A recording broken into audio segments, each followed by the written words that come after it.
ప్రియులారా, 2024లో దేవుడు మన జీవితాల్లో కోరుకుంటున్నది ఏంటంటే మనము నిజమైనటువంటి జ్ఞానులుగా ఉండాలని దేవుడు ఆశపడుతున్నాడు. నిజమైనటువంటి జ్ఞానులు జ్ఞానులు అనగానే మనకు గుర్తొచ్చేదారంటే శాస్త్రవేత్తలు మనకు గుర్తొస్తారు. నాసా శాస్త్రవేత్తలు, ఇస్రో శాస్త్రవేత్తలు, వీళ్ళు మనకు గుర్తొస్తారు. ఎందుకంటే వీరు ప్రతి క్షణము కూడా పరిశోధనలు చేస్తూ ఉంటారు. అంతరిక్షంలో పరిశోధనలు చేస్తూ అంతరిక్షంలో ఉన్నటువంటి ప్రతి విషయాన్ని కూడా మనకు తెలియజేస్తూ ఉంటారు. టీవీ ఛానల్స్ లో డిస్కవరీ అనే ఒక ఛానల్ వస్తుంది. అందులో ఆకాశంలో జరుగుతున్న ప్రతి దానిని కూడా శాస్త్రవేత్తలు మనకు చూపిస్తూ ఉంటారు. ఎడ్విన్ హబుల్ అనే వ్యక్తి హబుల్ టెలిస్కోప్ కనిపెట్టాడు. ఆ హబుల్ టెలిస్కోప్ ఉపయోగించుకొని ఆకాశంలో ఏమేమి జరుగుతున్నాయో ప్రతి విషయాన్ని కూడా మా మనుషులకు అందిస్తూ వాళ్ళు సమాచారాన్ని తెలియజేస్తూ ఉంటారు. మనం జ్ఞానులు అనగానే శాస్త్రవేత్తలని మనం అనుకుంటాం, కానీ దేవుడు ఎవరినైతే జ్ఞానులని చెప్తున్నాడో వాళ్ళే నిజమైనటువంటి జ్ఞానులు అని మనం తెలుసుకోవాలి.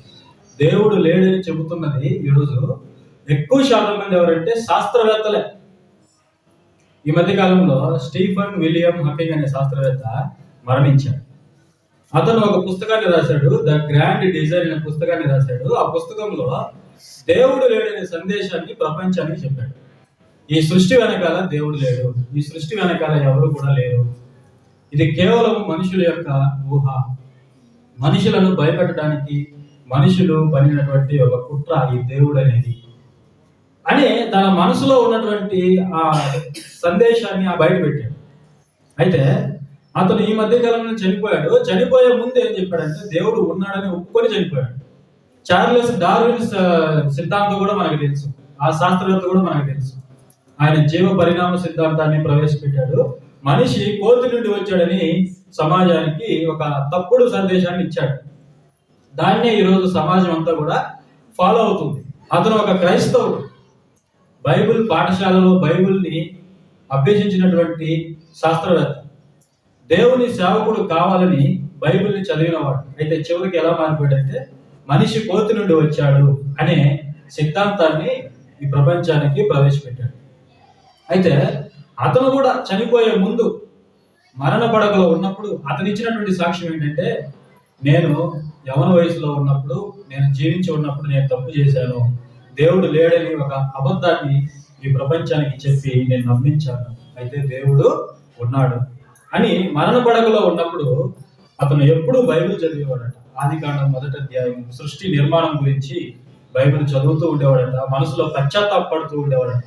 అతనికి సేవ చేసినటువంటి ఒక నర్సు ఆమె ఇచ్చినటువంటి సాక్ష్యం. వీళ్ళు అలా చూడండి. అంటే మనం ఇక్కడ తెలుసుకోవాల్సింది ఏంటంటే, నిజమైన జ్ఞానులు ఎవరు అంటే దేవుడు లేడని చెప్పేవారు, ఆకాశంలో పరిశీలన చేసి గొప్ప గొప్ప సంగతులు తెలియజేసేవారు కాదు నిజమైనటువంటి జ్ఞానులు. నిజమైనటువంటి జ్ఞానులు ఎవరో మనం చూద్దాం. ఈరోజు శాస్త్రవేత్తలు ఆకాశంలో పరిశీలన చేసి చంద్రుడి మీద ఉండడానికి అవకాశం ఉందేమో, లేకపోతే గురుగ్రహం మీద ఉండడానికి అవకాశాలు ఉన్నాయేమో, అక్కడ నీటి జాడ దొరుకుతుందేమో, అక్కడ ఆక్సిజన్ దొరుకుతుందేమో, ఇలాంటివన్నీ పరిశీలన చేసి మనకి తెలియజేస్తున్నారు. పిల్లరా, మనం చంద్రుడి మీద ఉండే అవకాశం ఉందా చెప్పండి? చంద్రుడి మీద ఏ మనిషి అయినా జీవించగలరా? లేకపోతే గురుగ్రహం మీద ఎవరైనా జీవించగలరా? మనిషి బ్రతకడానికి అనువైన పరిస్థితులు ఎక్కడ ఉన్నాయి చెప్పండి? ఈ భూమి మీద కదా ఉన్నాయి. ఈ భూమి అనువైన స్థలం కదా, మనిషికి దేవుడిచ్చింది ఈ భూమే కదా. కానీ శాస్త్రవేత్తలు ఈ భూమిని విడిచిపెట్టి చంద్రుడి మీద ఉండడానికి, గురుగ్రహం మీద ఉండడానికి, బుధగ్రహం మీద ఉండడానికి పరిశీలన చేస్తున్నారు. ఇవి ఏవైనా ఫలితాన్ని ఇచ్చే విషయాలైనా ఒకసారి మీరు ఆలోచించండి. మిమ్మల్ని ఎవరైనా పంపిస్తే చంద్రుడి మీద ఉంటారా అని మిమ్మల్ని ఎవరైనా అడిగితే మీరు వెళ్తారా చంద్రుడి మీదకి? చెప్పండి, వెళ్తారా? వెళ్ళి బ్రతికి బట్టకట్టగలరా చెప్పండి? ఆలోచన చేయండి. మనం ఉండలేము ఎక్కడ. ఎందుకంటే భూమిని దేవుడు నరులకిచ్చి ఉన్నాడు అనే మాట మనం చదువుతాం. యావత్ భూమి మీద కాపురం ఉండటకు ఒకని నుండి ప్రతి జాతి మనుషులను సృష్టించాడు. ఎక్కడ కాపురం ఉండాలని? భూమి మీద కాపురం ఉండాలని. ఈ భూమికి కావలసిన వాటన్నింటినీ దేవుడు సిద్ధపరచి, మనిషి రావడానికి ముందే మనిషికి కావాల్సినవన్నీ సిద్ధపరచి చక్కటి వాతావరణంతో ఈ భూగోళాన్ని దేవుడు మనకు అందించాడు. కాబట్టి నిజమైనటువంటి జ్ఞానులు ఎవరు? ఆకాశాన్ని పరిశీలన చేసిన తర్వాత దేవుడు లేడని శాస్త్రవేత్తలు అంటున్నారు. అయితే అదే ఆకాశాన్ని పరిశీలన చేసి నిజమైన సత్యదేవుని తెలుసుకున్న వారు నిజమైనటువంటి జ్ఞానులు. వారే ఈరోజు దేవుడు మనతో మాట్లాడుతున్నటువంటి సత్యాన్వేషకులు. ఈరోజు చాలా మంది సత్యాన్వేషకులుగా ఉన్నారు, సత్యాన్ని తెలుసుకోవాలని. అయితే వాళ్ళు ఇంకా సత్యాన్ని తెలుసుకోలేదు, ఇంకా వాళ్ళు అసత్యంలోనే ఉన్నారు. వాళ్ళు తెలుసుకున్నవే, వాళ్ళు నమ్మినవే సత్యం అనుకుంటున్నారు. అయితే మానవ నేత్రాలకు, మానవ ఆలోచనలకు తెలియని ఒక సత్యం ఉంది. ఆ సత్యం దగ్గరికి దేవుడు మనందరినీ కూడా నడిపించాలని కోరుకుంటున్నాడు.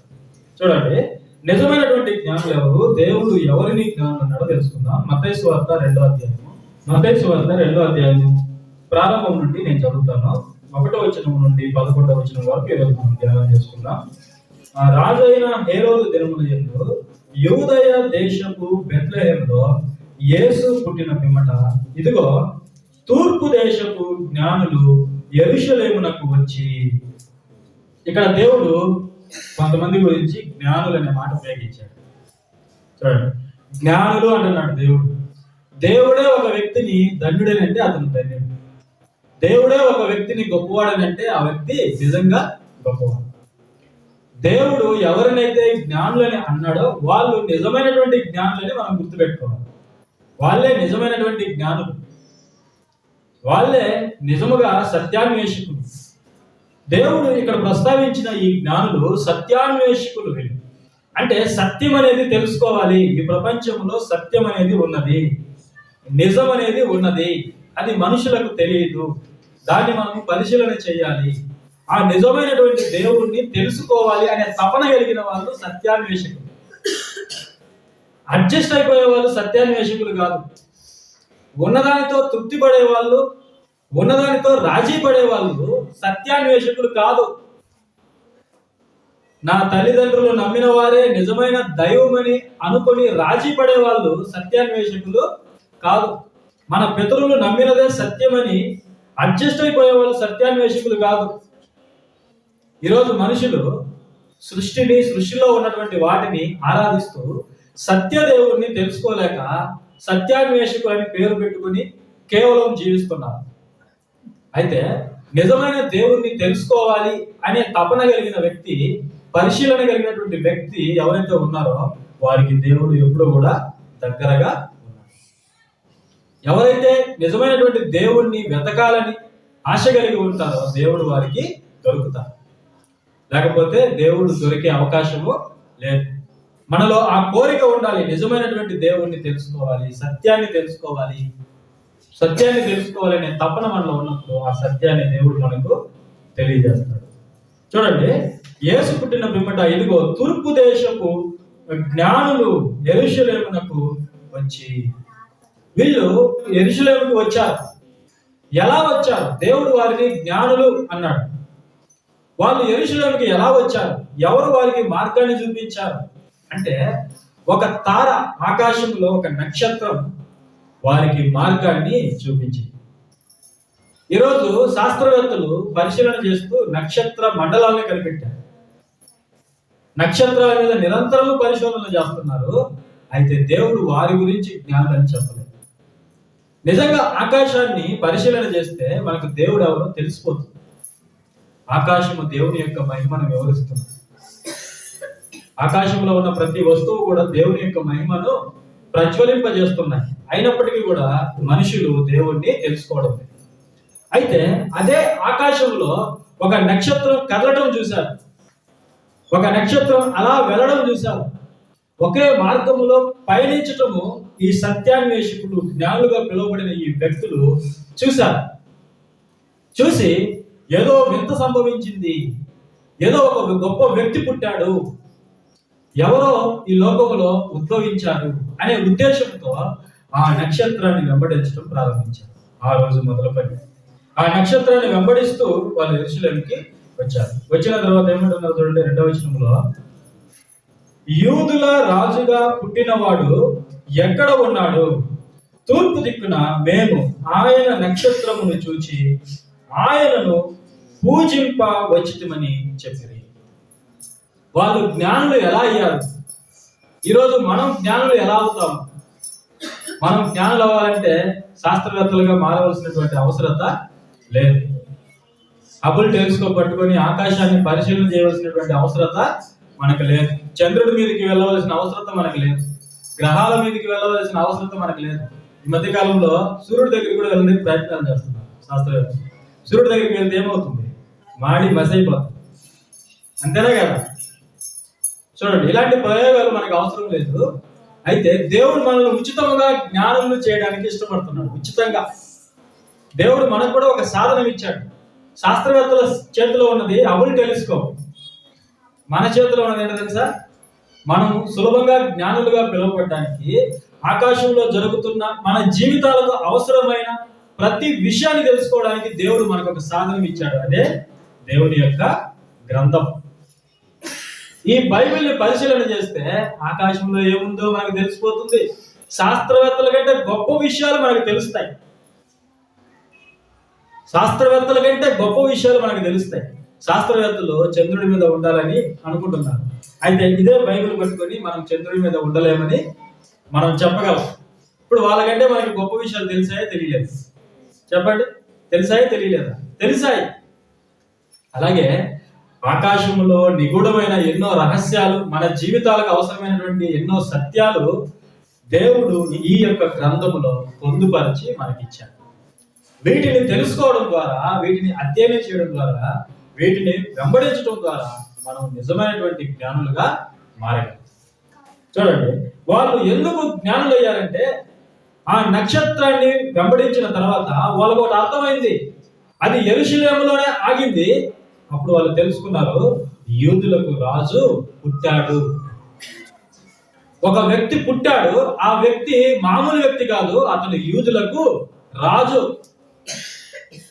యూదులకు రాజు పుట్టాడనే విషయాన్ని వాళ్ళు తెలుసుకున్నారు. ఒక బిడ్డ జన్మించాడు. ఆ బిడ్డ మామూలు వ్యక్తి కాదు. ఎందుకంటే ఆకాశంలో ఒక నక్షత్రము మార్గాన్ని చూపిస్తుందంటే అతను మామూలు వ్యక్తి కాదు, అతడు రాజై ఉంటాడు, అతడు దేవుడై ఉంటాడు అని వాళ్ళు తెలుసుకున్నారు. ఎందుకంటే వాళ్ళు అక్కడ అన్నారు, మేము ఆయన్ని పూజించాలి. ఏమన్నారు? మేము ఆయన్ని పూజించడానికి వచ్చాం. ఎవరిని పూజిస్తారు? వ్యక్తులనా? ఎవరిని పూజిస్తారు? దేవుణ్ణి పూజిస్తారు. అంతేనే కదా? ఎవరిని పూజిస్తారు? ఈ రోజు లోకం యొక్క తీరు మారిపోయింది. ఈ రోజు శాస్త్రవేత్తలు పూజిస్తారు, తల్లిదండ్రులు పూజిస్తారు, సినిమా యాక్టర్స్ ని పూజిస్తారు. ఈరోజు మనుషులే దేవుళ్ళు అయిపోయారు. ఈరోజు మనుషులే దేవుళ్ళు అయిపోయారు. తల్లిదండ్రుల్ని మనం గౌరవించాలి, పూజించకూడదు. తల్లిదండ్రులు ఏం చేయాలి? మనం గౌరవించాలి. వాళ్ళు చెప్పిన మాట మనం వినాలి, వాళ్ళని సన్మానించాలి, వాళ్ళని బాధ పెట్టకూడదు, వాళ్ళకి కష్టం కలుగు చేయకూడదు, వాళ్ళకి మనం లోబడి బ్రతకాలి. పిల్లల యొక్క బాధ్యత ఏంటి చెప్పండి? కుటుంబంలో తల్లిదండ్రులకు లోబడి జీవించాలి. ఎందుకంటే వారికంటే ఎక్కువగా మనల్ని ప్రేమించే వాళ్ళు ఎవరు కూడా లేరు. ఈ విశ్వంలో మనం ఎక్కడికి వెళ్ళినా సరే మన గురించి ఆలోచించేవారు ఇద్దరే భూమి మీద. ఎవరు వాళ్ళు? ఒకటి తండ్రి, మరొకరు తల్లి. వాళ్ళే మన గురించి ఆలోచించేది, వాళ్ళే మన గురించి పట్టించుకునేది, వాళ్ళే మన భవిష్యత్తు గురించి ఆలోచన చేసేది, వాళ్ళే మన భవిష్యత్తుకి బంగారు బాటలు వేయాలని అహర్నిశలు ఆలోచిస్తూ, అహర్నిశలు కష్టపడుతూ, వారు తినక వాళ్ళు కష్టపడుతూ రూపాయి కూడబెట్టి మన కొరకు ఆలోచించేది తల్లిదండ్రులు మాత్రమే. అందుకే దేవుడు ఎవరిని ఇష్టపడతాడంటే తల్లిదండ్రుల మాట వినే వాళ్ళంటే ఆయనకి ఇష్టం. ఎవరికి ఎక్కువ ఆయుష్కాలాన్ని ఇస్తాడంటే దేవుడు తల్లిదండ్రులను ప్రేమించే వాళ్ళకే. అది దేవుని ఆజ్ఞ. నీవు భూమి మీద దీర్ఘాయుష్మంతుడు అగినట్లు నీ తల్లిని నీ తండ్రిని సన్మానించు అన్నాడు. సన్మానించు అంటే సాలువేసి కప్పడం కాదు, వాళ్ళకు లోబడాలి. మనం వాళ్ళు చెప్పిన మాట వినాలి. అది పిల్లల యొక్క ధర్మం. ఈరోజు పిల్లలు ఎలా ఉన్నారంటే తల్లిదండ్రులని ఎదిరించి మాట్లాడే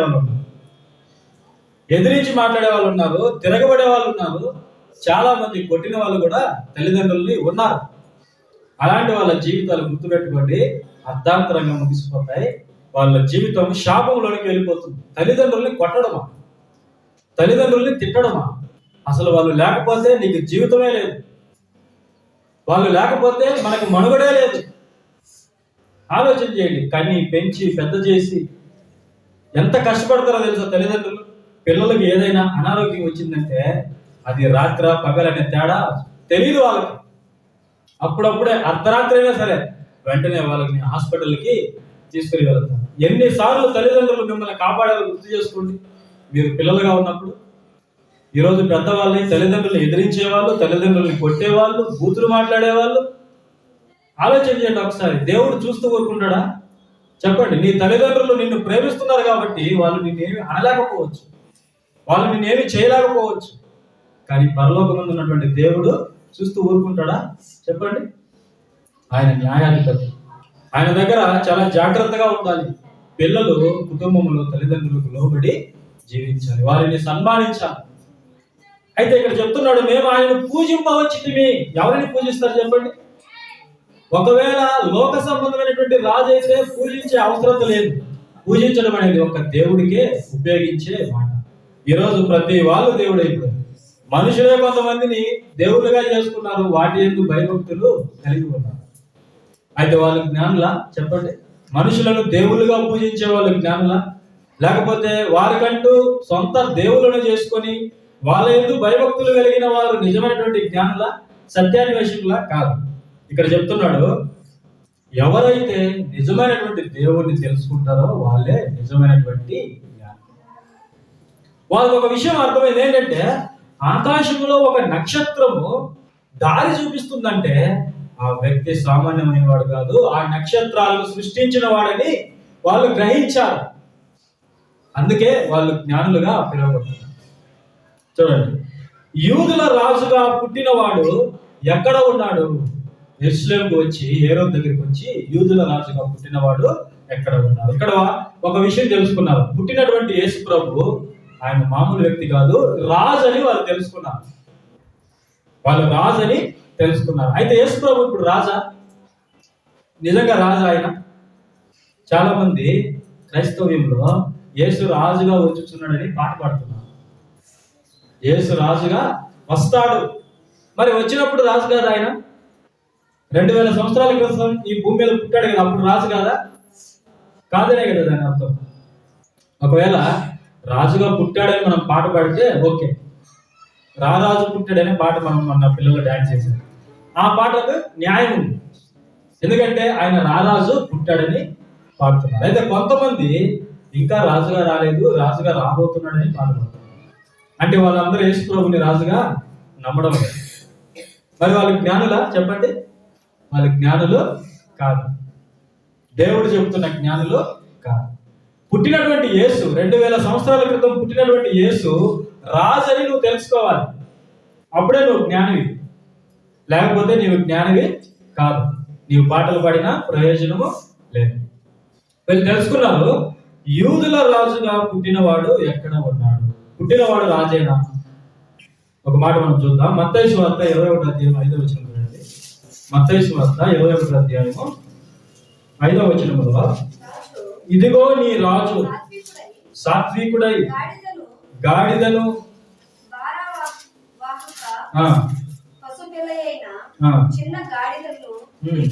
ఎక్కి నీ యొద్దకు వచ్చుచున్నాడు. చూసారా? ఇదిగో నీ రాజు సాత్వికుడై, గాడిద, యేసు ప్రభు గాడిద మీద వస్తున్నాడు. యెరూషలేములోకి ఎంట్రీ ఇచ్చాడు. అప్పుడు అక్కడ ఉన్న వాళ్ళు అంటున్నారు, ఇదిగో నీ రాజు సాత్వికుడై. ఇది ప్రవచనం, ఇది మెస్సేని గురించినటువంటి ప్రవచనం. యేసు ప్రభు జీవితంలో నెరవేరుతుంది. రాబోతున్న మెస్సయ్య, వచ్చే మెస్సయ్య ఆయన మామూలు వ్యక్తి కాదు, ఆయన రాజు అని ప్రవక్తలు ముందుగానే ప్రవచించారు యేసు ప్రభు రాకడ గురించి. ఆయన ఏ విధంగా భూమి మీదకి రాబోతున్నాడు అని. ఈ ప్రవచనం ఎక్కడుందో ఒక మాట చూసుకుందాం. జకరియా 9:9 చూడండి. త్వరగా ముగించుకుందాం. జకరియా 9:9. యెరూషలేము నివాసులారా, నీ రాజు నీతిపరుడును దీనుడునై గాడిద పిల్లను ఎక్కి నీ వద్దకు వచ్చుచున్నాడు. చూసారా? ఇది జకర్యా గ్రంథం 9:9లో ప్రభు గురించినటువంటి ప్రవచనం. అది మత్తయి సువార్త 21వ అధ్యాయం 5వ వచనంలో నెరవేరింది. అంటే యేసు ప్రభు రాబోతున్నటువంటి మెస్సయ్య 2000 సంవత్సరాల క్రితం యేసుగా వచ్చినటువంటి మెస్సయ్య ఎవరు? ఆయన రాజు అని ప్రవక్తలు ముందుగానే ప్రకటన చేశారు. మనలో ఇప్పటికీ చాలా మంది యేసు ప్రభుని రాజుగా ఒప్పుకోవడం లేదు. ప్రవక్తలు ఆయన రాకకు ముందే ప్రకటించారు, ఆయన రాజు, ఆయన యూదులకు రాజు, సమస్త లోకానికి రాజు. యోహాను సువార్త 18వ అధ్యాయం 37-38 వచ్చినారు చూడండి. ఆయన రాజో కాదో తెలుసుకుందాం. యేసు ప్రభువే ఏం చెప్తున్నాడో తెలుసుకుందాం. అందుకు పిలాతు, నీవు రాజువా అని ఆయన అడుగుగా, యేసు, నీవన్నట్టు నేను రాజునే, సత్యమును గూర్చి సాక్ష్యం ఇచ్చుటకు నేను పుట్టి తిని. యేసు ప్రభు ఏమన్నాడు? నీవు రాజువా అని పిలాతు అడిగినటువంటి ప్రశ్నకు నీవన్నట్టు నేను రాజునే. చూడండి, నేను రాజునే అని ఆ రోజు యేసుక్రీస్తు ప్రభువు వారు సమాధానము చెప్పారు. అంటే ఆయన రాజా కదా? ఆయన రాజు. మొదటగా ఆయన ఇశ్రాయేలుకు రాజుగా వచ్చిన తర్వాత ప్రజలందరి హృదయంలో ఆయన రాజుగా ఉండాలని వచ్చాడు. ఆయన మన జీవితాలను పరిపాలన చేయాలని వచ్చాడు. మన పాపాలను తీసివేసి మనల్ని పవిత్రులుగా మార్చి మనల్ని రక్షించి, లోకరక్షకుడుగా మనల్ని రక్షించి మన జీవితాలను పరిపాలన చేయాలని ఆత్మ సంబంధమైన రాజుగా ఆయన వచ్చాడు. ఆయన రాజు. ఆయన వచ్చి ఏం ప్రకటన చేశాడు? ఇదిగో దేవుని రాజ్యము సమీపమై ఉన్నది, మారు మనసు పొందండి. దేవుని రాజ్యము సమీపించి ఉన్నది కాబట్టి మీరు మారు మనసు పొందండి. బాప్తిజం ఇచ్చి యోహాను గారు అదే ప్రకటన చేశారు. బాప్తిజం ఇచ్చి యోహాను గారు చెరసాలకు వెళ్ళిపోయిన తర్వాత యేసు ప్రభు అదే బాధ్యతను తీసుకొని దేవుని రాజ్యం గురించి ప్రకటన చేశారు. దేవుని రాజ్యం మీ మధ్యలోనే ఉన్నది. ఎవరైతే దేవుని కుమారుని అంగీకరించారో వారందరూ కూడా దేవుని రాజ్య సంబంధులు, దేవుని కుటుంబంలో సభ్యులు. ఆయన మన జీవితంలో రాజుగా ఉండాలని ఆశ కలిగి ఈ లోకానికి వచ్చారు. మరి ఆయన నీ జీవితంలో రాజుగా ఉన్నాడా? చెప్పండి. జ్ఞానులు ప్రశ్నించారు హేరోదుని, యూదుల రాజుగా పుట్టినవాడు ఎక్కడ ఉన్నాడు? హేరోదుని అడిగారు, యూదుల రాజుగా పుట్టినవాడు ఎక్కడ ఉన్నాడు? అదే ప్రశ్న అదే జ్ఞానులు ఈరోజు మన దగ్గరికి వచ్చి అడిగితే, యూదుల రాజుగా పుట్టినవాడు ఎక్కడ ఉన్నాడు? ఆయన బయట ఉన్నాడా? నీ హృదయంలో ఉన్నాడా? అంటే నీ సమాధానం ఏమిటి? చెప్పండి. మన సమాధానం ఏమిటి? మన సమాధానం ప్రభు చెప్తాడు. ఏమని తెలుసా? ఇదిగో తలుపు నొద్ద నిలుచుండి తట్టుచున్నాను, ఎవడైనా తలుపు తీస్తే, నా స్వరం విని తలుపు తీస్తే నేను లోపలికి వస్తాను, ఎందుకంటే నన్ను మీరు బయటే ఉంచేశారు. ఆయన ఏమన్నాడు? ఆయన బయట ఉండి తలుపు తడుతున్నాడు. ఎందుకంటే ఆయనకి మానవ హృదయాలు క్లోజ్ అయిపోయాయి, మానవ హృదయాలు నిండిపోయాయి. అనేకమైనటువంటి విషయాలతో మానవ హృదయాలు నిండిపోయాయి. ఈ హృదయంలో భార్యకు చోటు ఉంది, భర్తకు చోటు ఉంది, పిల్లలకు చోటు ఉంది, ఇంకా లోకంలో చదువుకి స్థానం ఉంది, పదవికి స్థానం ఉంది, ధనానికి స్థానం ఉంది హృదయంలో. ఇంకా అనేకమైనటువంటి కోరికలకు ఈ హృదయంలో స్థానం ఉంది. కానీ ప్రభువుకి స్థానం ఉందా మన హృదయంలో? చెప్పండి. నిన్ను ప్రభు పరిపాలించగలుగుతున్నాడా? నీ హృదయాన్ని ప్రభు పరిపాలించగలుగుతున్నాడా? మనల్ని పరిపాలిస్తున్నది ఆ భర్త పరిపాలిస్తూ ఉంటాడు, భార్య పరిపాలిస్తూ ఉంటుంది, పిల్లలు పరిపాలిస్తూ ఉంటారు. అంటే వాళ్ళ గురించే మన ఆలోచనలు. వాళ్ళ కొరకు ఏదైనా చెయ్యాలి, పిల్లల కొరకు ఏదైనా చెయ్యాలి, ప్రభు కొరకు ఏదైనా చెయ్యాలనే తపన మనకుందా? చెప్పండి, మనకుందా? యేసు ప్రభు ఒకరి ఇంటికి వెళ్ళాడు ఒకసారి. వాళ్ళ పేర్లు మార్తా, మరి. అప్పుడు మరి ఆ ప్రభు పాదాల మీద కూర్చొని ప్రభు మాటలు వింటుంది. అయితే మార్త ఏం చేస్తుందో తెలుసా? ప్రభు నోటికి ఏదైనా అందించాలని కిచెన్ లో తపన పడిపోతుంది. ఏదైనా వంట చేసి పెట్టాలి ప్రభుకి. ఇద్దరి ఆలోచనలు మంచివే. చూడండి, ఒక కోణంలో మనం ఆలోచన చేస్తే ఇద్దరి ఆలోచనలు మంచివే. ఒక ఆమె భౌతికంగా ప్రభు నోటికి ఏదైనా రుచికరమైనటువంటి ఆహారాన్ని అందించాలని తపన కలిగి ఉంది. ఈరోజు కనీసం అలాంటి ఆలోచన మనకుందా ప్రభు పట్ల? ప్రభు కొరకు నేను ఏదైనా చేయాలి, ప్రభు నా జీవితాన్ని పరిపాలించాలి, ఆయన అధికారానికి నేను లోబడాలి అనే ఆలోచన మనకుందా? నిజంగా చెప్పండి, ఉందా? మనం చెప్పుకోవడానికి మాత్రమే ప్రభు నా రాజు, నా రారాజు అనే పాటలు పాడుతున్నాం, కానీ నిజంగా ఆయన నీ జీవితంలో పరిపాలన చేయగలుగుతున్నాడా? ఆయన మాటకి మనం లోబడగలుగుతున్నామా? చెప్పండి. అప్పుడే నిజంగా ఆయన మనకు రాజు. ఒక రాజ్యంలో ఒక రాజు ఉన్నాడంటే ఆ రాజు మాటకి ప్రజలందరూ కూడా లోబడాలి. అవునా కదా? రాజు మాట వింటారా లేదా? ప్రజలు వింటారు. రాజు ఒక ఆజ్ఞ జారీ చేస్తే దాన్ని వినాల్సిందే ప్రజలు. అతడు నిజమైనటువంటి రాజు, అతన్ని గౌరవిస్తున్నట్లు ప్రజలు. కానీ ఇక్కడ మనం యేసు ప్రభుని రాజు అని పాడుకుంటున్నాము, చెప్పుకుంటున్నాం, కానీ ఆయన మాటలకు ఎవరు లోబడడం లేదు. పైగా ఏం చేశారో తెలుసా? ఆయన్ని బయట పడేశారు. ఆయన ఏం చేశారు? బయటేశారు. నువ్వు అవసరం లేదు, మాకు కావాల్సింది పండుగ, మాకు కావాల్సింది కొత్త బట్టలు, మాకు కావాల్సింది బంగారం, మాకు కావాల్సింది మేకప్లు, మాకు కావాల్సింది లోక సంబంధమైనవి. ప్రభువా నీవు మాకు అవసరము లేదని ఆయన్ని బయటపడేశారు, బయటకు గెంటేశారు. చూడండి, అందుకే ఆయన తలుపు నొద్ద నిలుచుండి తట్టుచున్నారు. తట్టవలసినటువంటి పరిస్థితి వచ్చింది ప్రభుకి. ఎందుకంటే ఆయన ఎవరు రాజుగా లోపలికి స్వీకరించడం లేదు, ఆయనకి ఎవరు లోబడటం లేదు. అంటే మనం ఎప్పుడైతే ప్రభు యొక్క మాటల ప్రకారంగా జీవిస్తుంటామో అప్పుడే మన జీవితాలకు ప్రభు రాజుగా ఉన్నాడు. అప్పుడే మనం జ్ఞానులం. లేకపోతే మనం జ్ఞానం కాదు, మనం ఆయనకు ప్రజలము కాదు.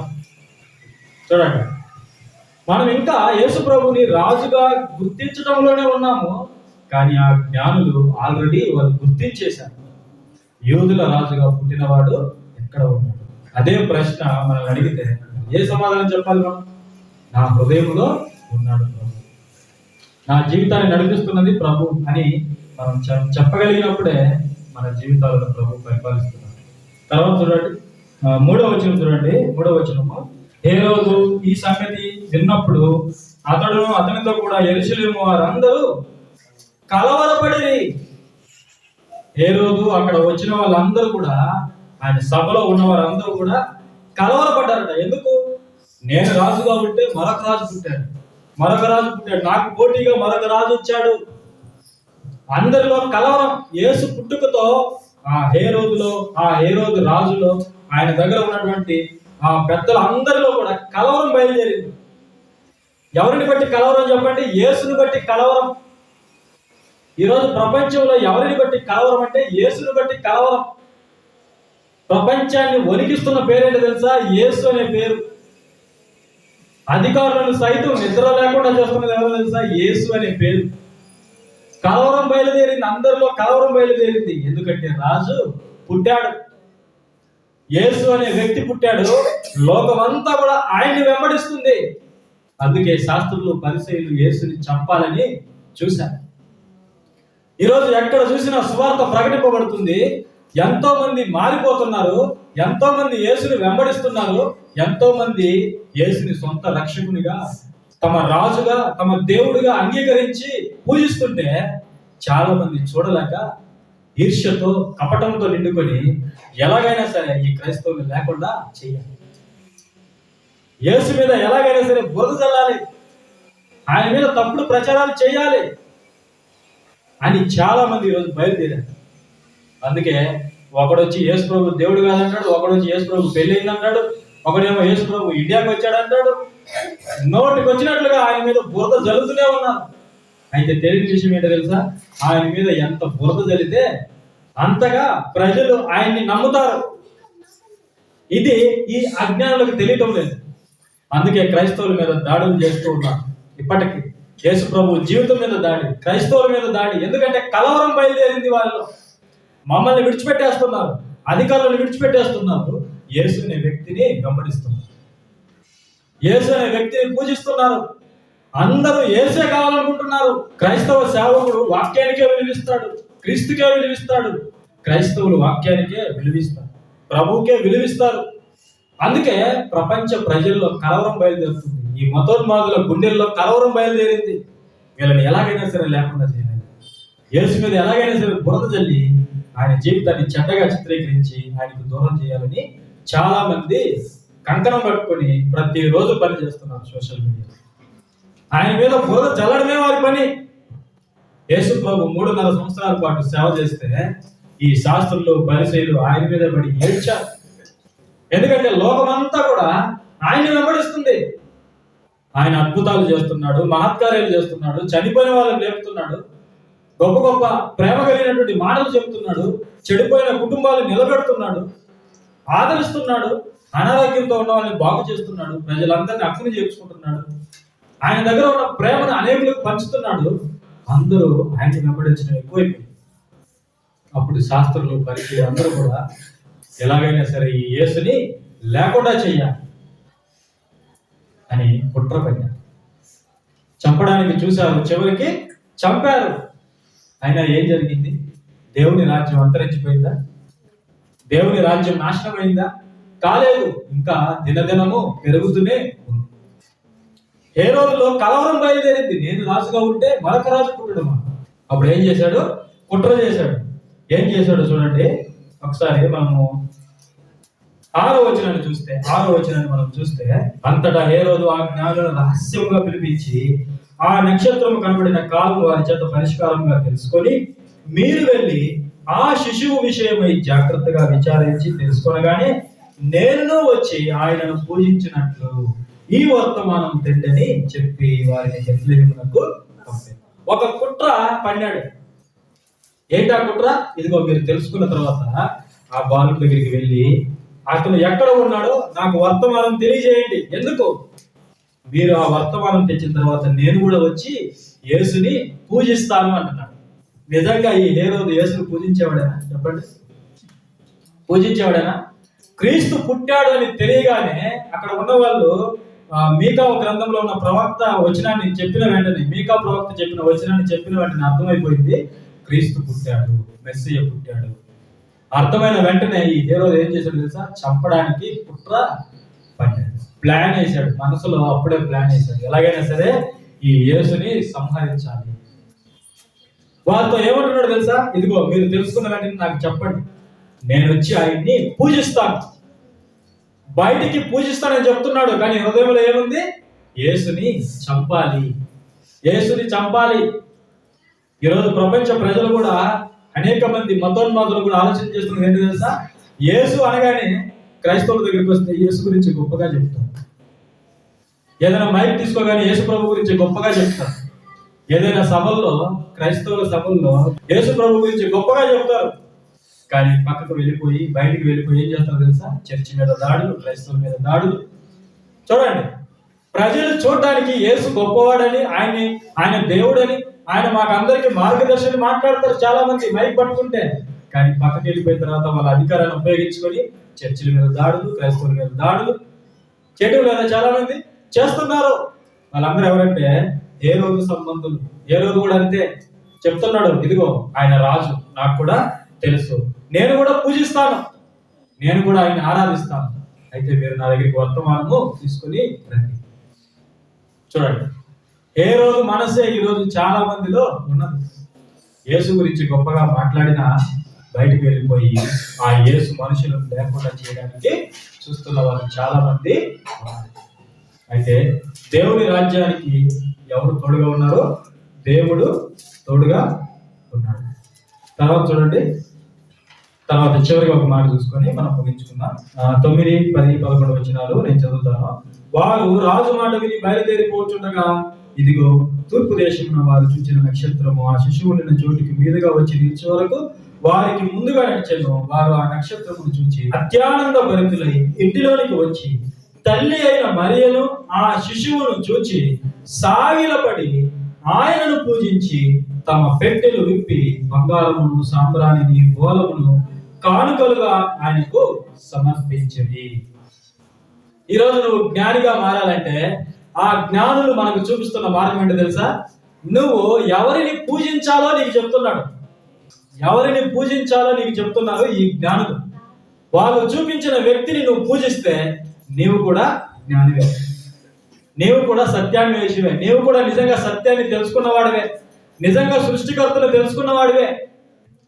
ఎవరిని పూజించాలి, మనం ఎవరిని పూజించాలని ఈ జ్ఞానులు అడిగితే అక్కడ ఇంటిలోనికి రాగానే తల్లిని చూశారు, తల్లి ఒడిలో ఉన్న శిశువును చూశారు.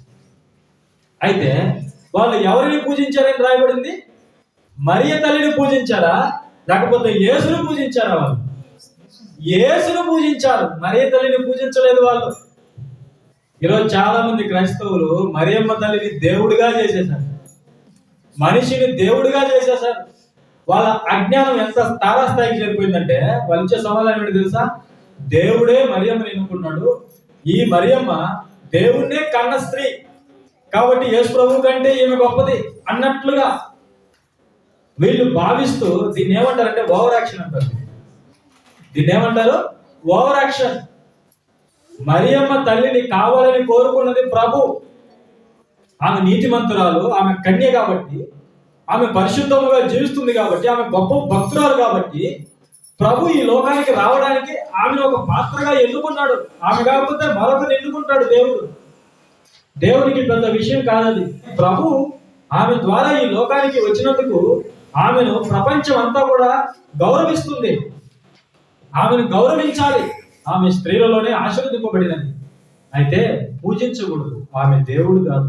వాళ్ళు చూడండి, వాళ్ళ జ్ఞానం ఒకసారి మీరు ఆలోచన చేయండి. వాళ్ళ మనస్సు ఎంత స్థిరంగా ఉందో ఒకసారి మీరు ఆలోచన చేయండి. పక్కన యేసు ప్రభు ఉన్నాడు శిశువుగా, పక్కనే మరియమ్మ తల్లి ఉంది. వాళ్ళు యేసు ప్రభుని రాజుగా గుర్తించారు, యేసు ప్రభుని దేవుడిగా గుర్తించారు, కానీ మరియమ్మ తల్లిని దేవుడిగా వాళ్ళు గుర్తించలేదు. ఎందుకంటే ఆమె దేవుడు కాదు. ఇది ఎంతమందికి తెలుసు చెప్పండి? క్రైస్తవ్యంలో ఈరోజు చాలా మంది మరియమ్మ తల్లిని దేవుడిగా ఆరాధించే ఉన్నారు. చాలా మంది ఎంత అజ్ఞానంలో జీవిస్తున్నారో ప్రజలు ఒకసారి మీరు ఆలోచించి. ఆమెను దేవుడు ఎంపిక చేసుకున్నాడు, అంతేగాని ఆమెను మనం అందరం పూజించాలని కాదు. దేవుడు ఆమెను ఎంపిక చేసుకున్నాడు.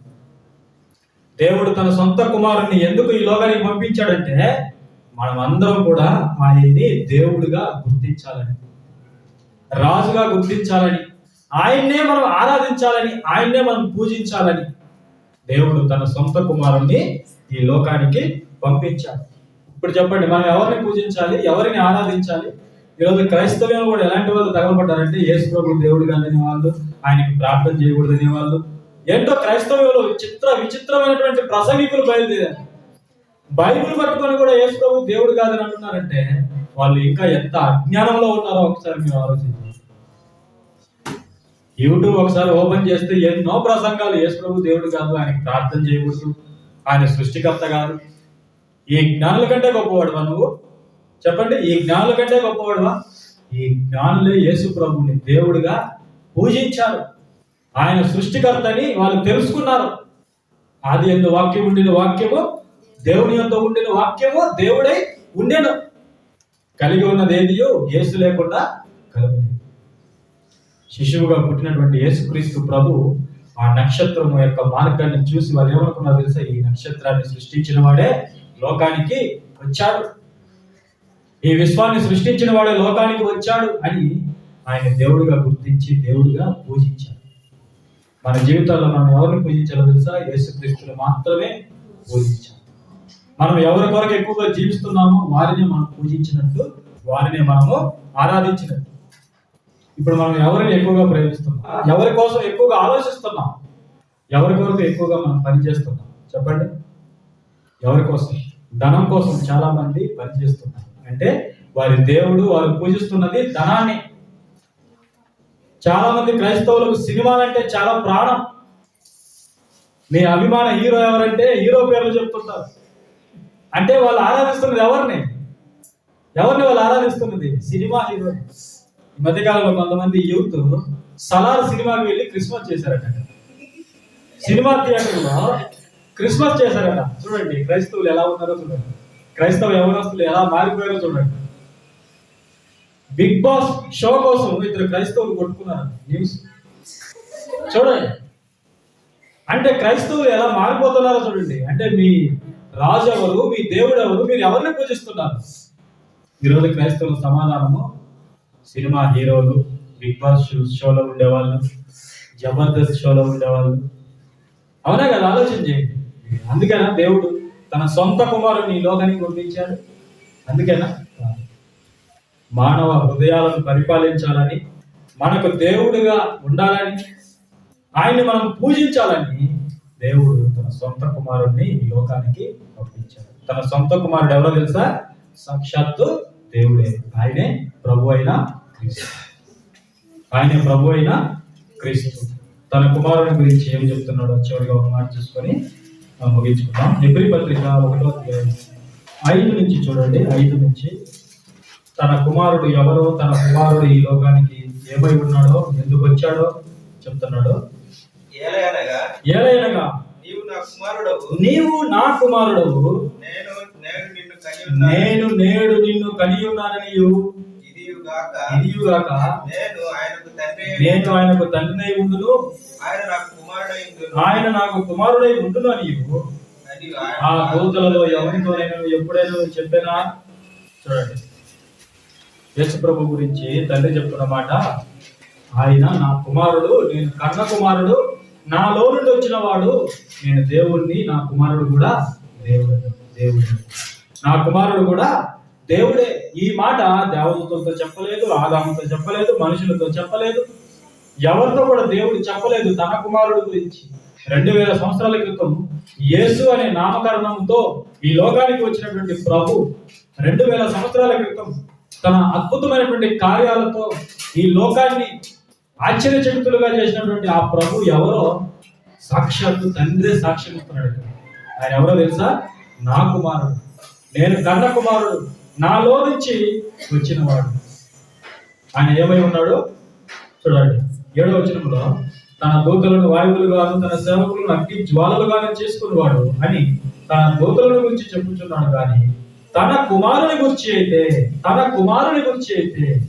కుమారుడు ఎవరు? దేవుడు కలిగి ఉన్న ఒకే ఒక కుమారుడు ఎవరు? యేసుక్రీస్తు ప్రభు. ఒకే ఒక కుమారుడు, తనలో నుండి వచ్చిన వాడు ఒకే ఒక్కడు, యేసుక్రీస్తు ప్రభు. తన కుమారుని గురించి అయితే, దేవా నీ సింహాసనము నిరంతరము నిలిచినది, నీ రాజదండము న్యాయార్థమైనది. 10వ వచనంలో, ప్రభువా నీవు ఆదియందు భూమికి పునాది వేసితివి, ఆకాశంలో కూడా నీ చేతి పనులే. దేవుని కుమారుడు అంటే ఏమనుకుంటున్నారు చెప్పండి? ఈ విశ్వాన్ని కలిగించిన వాడు, సర్వ సృష్టిని కలిగించిన వాడు, సర్వలోకానికి రక్షకుడు, సర్వలోకానికి యజమాని, సర్వలోకానికి దేవుడు. దేవా నీ సింహాసనం నిరంతరము నిలిచింది. దేవుడి కుమారుడు అంటే దేవుడు సర్వలోకాన్ని సృష్టించిన వాడే సర్వ సృష్టిలోనికి మనిషిగా వచ్చాడు. మనిషిగా ఆయన ఎందుకు వచ్చాడు చెప్పండి? ఎందుకు వచ్చాడు? నీకు రక్షణ కలుగజేసి, నీకు నూతన జీవితాన్ని అనుగ్రహించి, నిన్ను పరిపాలించాలని, నీ ద్వారా ఆరాధింపబడాలని, నీ ద్వారా పూజింపబడాలని. మరి మనం ఆయన ఆరాధిస్తున్నామా? పూజిస్తున్నామా? ఆయన్ని గణపరుస్తున్నామా? చివరిగా ఆ జ్ఞానులు ఏం చేశారు? తమ పెట్టెలు విప్పి కానుకలు సమర్పించారు. రాజుకి, దేవుడికి కానుకలు సమర్పించారు. మనం ఏం చేయాలి? మన కానుకలు దేవుడికి అవసరం లేదు. భౌతికమైన కానుకలు, మనం ఇచ్చే ధనం దేవుడికి అవసరం లేదు. అది ఎందుకు అడుగుతున్నాడు తెలుసా? ఆయన పని నిమిత్తం అడుగుతున్నాడు, కానీ ఆయన దాచుకోవడానికి కాదు. ఆయన ధనాన్ని ఎందుకు అడుగుతున్నాడు?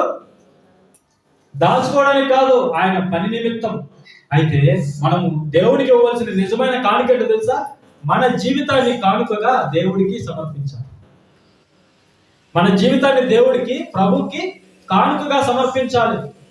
మన శరీరాలను సజీవ యాగముగా ప్రభువుకి అప్పగించుకోవాలి. అంటే ఆయన మాటలు పాటించడానికి మన శరీరాన్ని సిద్ధం చేసుకోవాలి, మన మనసును సిద్ధం చేసుకోవాలి. ఆయన మార్గంలో నడవడానికి మన అవయవాలను మనం ఉపయోగించాలి, మన అవయవాలను మనం అప్పగించాలి. నీతికి సాధనములుగా మన అవయవాలని ప్రభువుకి మనం సమర్పించాలి. అది ప్రభువుకి మనం ఇస్తున్నటువంటి నిజమైన కానుక. వాళ్ళు తమ పెట్టెలు విప్పి బంగారము, సాంబ్రాణి, గోళమును ఇచ్చారు.